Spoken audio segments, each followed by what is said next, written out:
Fala galera, tudo bem com vocês? Dando continuidade à nossa playlist aqui no canal do YouTube sobre histologia animal, nós estamos agora adentrando um novo setor de tecido conjuntivo. Sim, tecido conjuntivo agora especializado, conhecido por tecido adiposo. Então essa aula aqui serve para o ensino médio de maneira mais aprofundada e principalmente para a turma de medicina veterinária, ok? Pergunta pro Toide é o seu canal que está começando agora.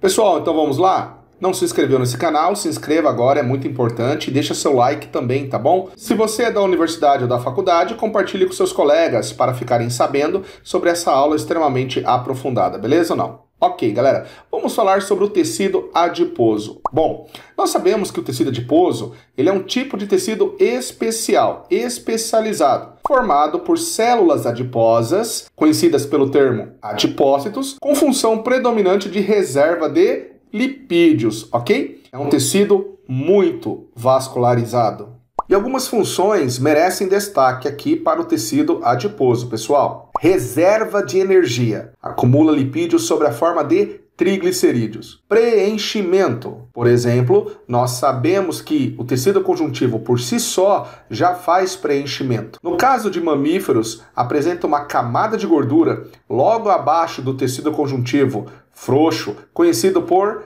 hipoderme. Temos também como função proteção mecânica contra impactos, pois as células adipócitas acabam absorvendo determinados impactos. Outra função interessante em relação ao tecido adiposo é que ele atua como um cobertor, um edredom, uma manta térmica. É o isolamento térmico que ele provoca em animais, sobretudo de clima frio, ok?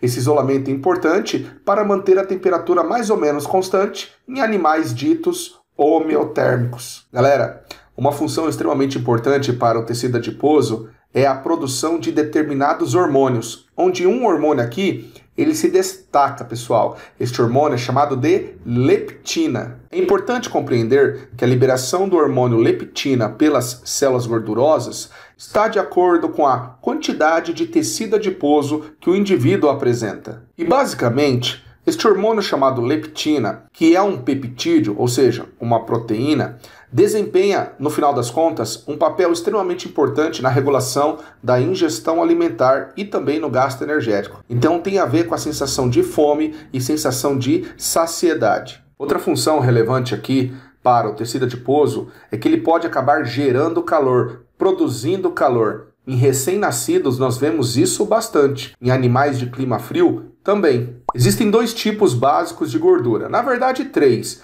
mas nós vamos aqui dividir em dois tipos. A gordura branca, também chamada de gordura amarela ou ainda unilocular, e a gordura marrom, que é a gordura multilocular. O tecido adiposo unilocular, ele é um tecido que pode ser chamado também de tecido branco comum, e ele é composto por uma gotícula de gordura extremamente grande em cada adipócito e ocupando boa parte da célula. A sua função principal é a de reserva energética, podendo atuar também como proteção, como isolante térmico e sustentação de determinados órgãos internos. São células extremamente grandes quando vistas ao microscópio, por volta de 100 micrômetros, com formato ou esférico ou poliédrico e lâminas basais e fibras reticulares muito bem desenvolvidas. Nesta figura, você acaba percebendo que o tecido adiposo unilocular ou gordura branca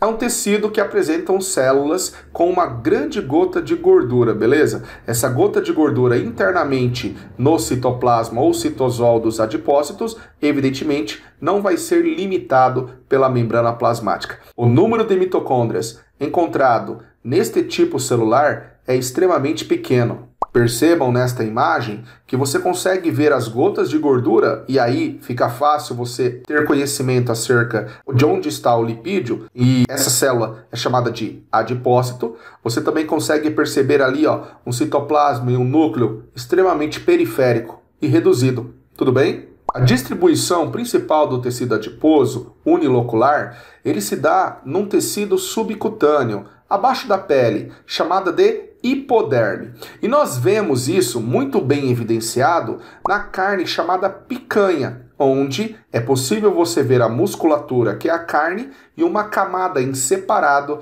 que é a tela subcutânea, também chamado de panículo adiposo. Esta tela subcutânea, como vocês podem ver, ele acaba revestindo determinados órgãos e estruturas, atuando como um isolante térmico, uma manta térmica. E sabendo que a principal função da gordura branca, amarela, comum ou unilocular é a reserva energética na forma de triglicerídeos, o metabolismo do triglicerídeo muitas das vezes é utilizado. Na bioquímica vocês aprendem a chamada beta-oxidação de lipídio, que vão tirar pedaços da cadeia carbônica de lipídios, pedaços esses chamados de acetil, que vão para o interior da mitocôndria, adentrando a região chamada de matriz mitocondrial e participando do ciclo de Krebs. Evidentemente, você se recorda que queimar gordura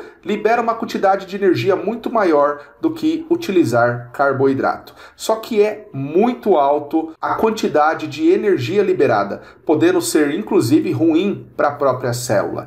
Então vamos lembrar que a cadeia do triglicerídeo, a cadeia carbônica do ácido graxo do triglicerídeo, vão sendo liberados de 2 em 2, formando acetil, que então adentram a mitocôndria e se liga a uma coenzima chamada coenzima A e participa do restante do metabolismo dentro da mitocôndria, ok? Nesta imagem, você vê um animal extremamente magro, com pouco tecido adiposo. Portanto, na ausência de alimento, é comum você acabar utilizando aquela reserva lipídica em que você estocou no tecido adiposo, não é verdade? Bom, pessoal, agora nós vamos falar do tecido adiposo multilocular, ou gordura marrom. Ele acaba sendo um tecido chamado também de pardo, possuindo várias gotículas de gordura no citoplasma da célula adiposa. Ele é característico, assim, de recém-nascidos e animais que acabam hibernando, de clima frio, pois a sua principal função é a de manter o calor corporal, fornecendo e produzindo este calor. Ao longo dos anos, esse tecido adiposo multilocular, ele vai desaparecendo ou diminuindo, ok? Em relação ao tecido unilocular, são células menores. A origem desse tecido adiposo multilocular é uma origem embrionária e, como já foi falado, vai diminuindo conforme passa o tempo. Não se desenvolve em adultos, mas aqui é importante compreender o que? O tecido adiposo unilocular, ou seja, a gordura amarela estudada nos slides anteriores, pode voltar a se transformar em gordura marrom. Para isso, é necessário abaixar a temperatura de tal forma que ativa determinados genes de resistência e sobrevivência, fazendo com que a gordura amarela, o tecido adiposo amarelo, transforme-se em tecido adiposo marrom, ok? Existe uma etnia que mantém uma quantidade de gordura marrom maior nos adultos, os chamados esquimós. Nesta imagem, você consegue perceber que existe uma quantidade de fibras muito grande reticulares e, além disso, você percebe que os espaçamentos provocados pelas gotículas de gordura, que não existem mais aqui nesse corte histológico, porque afinal de contas foi removido usando determinado solvente, esses espaços são menores, esses espaços brancos que vocês estão vendo. Então parece que ele é muito mais preenchido e isto é o tecido adiposo multilocular. E atenção, pessoal, porque esse tecido adiposo, ele é diretamente inervado pelo sistema nervoso autônomo simpático. Para quem não se lembra, ele sofre a ação da noradrenalina e isso acaba consumindo, ou seja, diminuindo a quantidade lipídica em situações necessárias de sobrevivência. Então, pessoal, extremamente importante vocês entenderem que as mitocôndrias que metabolizam o lipídio encontrado na gordura marrom ou no tecido adiposo multilocular, essas mitocôndrias apresentam uma proteína extremamente importante para gerar calor, produzir calor. E essa enzima, essa proteína que está na crista mitocondrial, ela é como se fosse uma proteína desacopladora de H+, de tal forma que ela é conhecida por termogenina, ok? A gordura marrom, ela acaba sendo bem misturada e distribuída junto com a gordura branca ou gordura amarela, sendo de difícil a identificação. Agora, em relação à sua origem, em relação à histogênese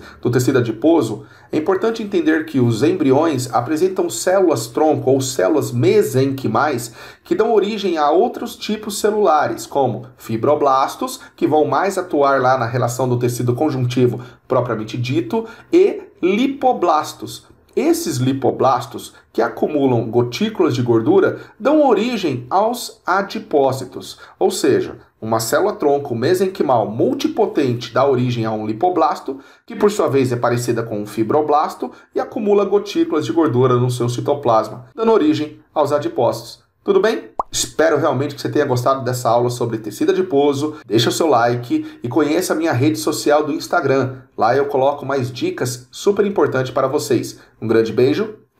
Tchau, galera!